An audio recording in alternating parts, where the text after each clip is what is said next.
पीथमपुर थाना सेक्टर 1 के ग्राम तारपुरा में एक दर्दनाक घटना सामने आई है, जहां घर की छत पर खेल रही 4 वर्षीय जुड़वा भाई हाई टेंशन लाइन की चपेट में आ गए। दोनों बच्चों को एमवाय हॉस्पिटल में भर्ती किया है, जहां इलाज के दौरान उनकी मौत हो गई। दरअसल खेल के दौरान विकास और आकाश नाम के बच्चे सरिया लेकर हाई टेंशन लाइन के संपर्क में आ गए, जिसमें विकास ज्यादा झुलस गया और बुधवार रात इलाज के दौरान उसकी मौत हो गई। दूसरा बच्चा आकाश कम झुलसा था, वह बातचीत कर रहा था और उठने बैठने भी लग गया था, लेकिन गुरुवार सुबह सांस लेने में तकलीफ के बाद उसने भी दम तोड़ दिया, जिससे तारपुरा गांव में शोक का माहौल बन गया। वहीं बच्चों के पिता पवन का आरोप है कि एमवाय अस्पताल में समय पर खून न मिलने से एक मासूम की मौत हुई। बच्चे के पिता को अस्पताल से डॉक्टर द्वारा पर्चे लिख खून लाने के लिए कहा गया। जब वह ब्लड बैंक पहुंचे तो गार्ड ने कहा कि बैंक आधे घंटे बाद 9:30 बजे खुलेगा। पिता वहीं इंतजार करते रही और इस दौरान बेटी की मौत हो गई। बच्चों की मौत की खबर सुन मजदूर नेता हेमंत हिरोले उनके घर पहुंचे। हिरोले ने इस घटना के लिए नगर पालिका और विद्युत मंडल की लापरवाही को जिम्मेदार ठहराया।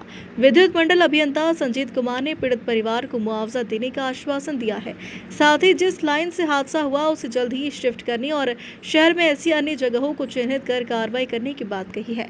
सर, मेरे बच्चे को तकलीफ था तो मैंने डॉक्टर साहब को बुलाए थे कि बच्चे को दिक्कत है, तो डॉक्टर साहब ने मेरे ब्लड का पर्ची बना दिए थे कि जाओ ब्लड लेके आओ।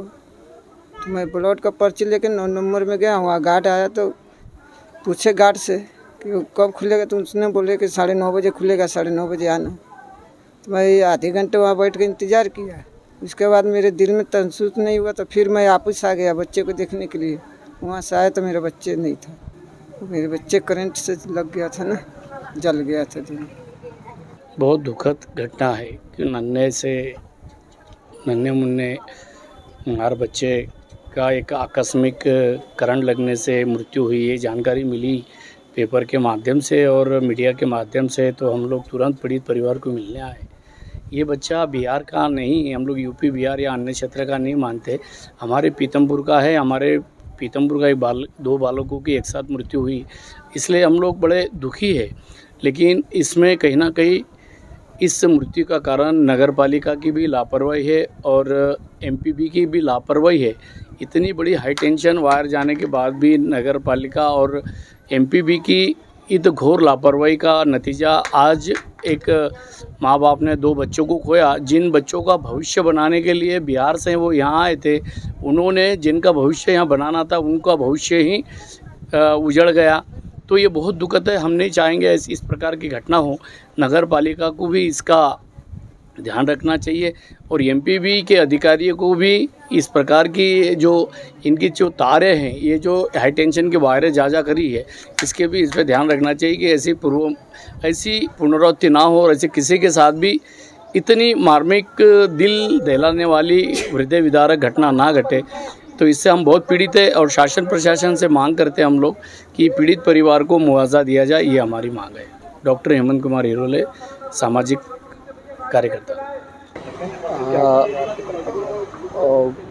घटना बहुत दुखद है। मुझे भी सूचना प्राप्त हुई तो मुझे भी बहुत दुखी हुआ कि ऐसी घटना हुई है और लाइन की वजह से हुई है। तत्कालिक मदद के हिसाब से हमने अपने वरिष्ठ अधिकारी से बात करके जो भी आर्थिक सहायता उस परिवार को दिया जा सकता है वो देने का कार्रवाई शुरू कर दिया अपन ने और जल्दी ही उनको आर्थिक मदद प्राप्त हो जाएगी। दूसरा, उस लाइन को अपन जांच के घर में लेते हुए जो भी शिफ्टिंग का कार्य उसको हटाने की कार्रवाई हो सकते हैं उसको अभी तत्काल करवाते हैं ताकि ऐसी कोई पुनरावृत्ति ना हो। और अन्य लोकेशंस, यहाँ टाउन में अन्य दूसरे लोकेशंस है, उसका अपन ने सर्वे करवाना शुरू किया है, जिसमें एक सामान्य जो मानक है उसे नज़दीक, चाहे तो मकान मालिक की गलती या किसी और कारण से लाइन पास में आ गई है, तो उस पर भी अपन कार्रवाई करते हुए उसको दूर कराने की हर संभव प्रयास कर रहे हैं, उसकी कार्रवाई करेंगे। जी, संजीत कुमार, मैं सहायक अभियंता, पीथमपुर शहर। पीथमपुर से अमित अतुलकर की रिपोर्ट।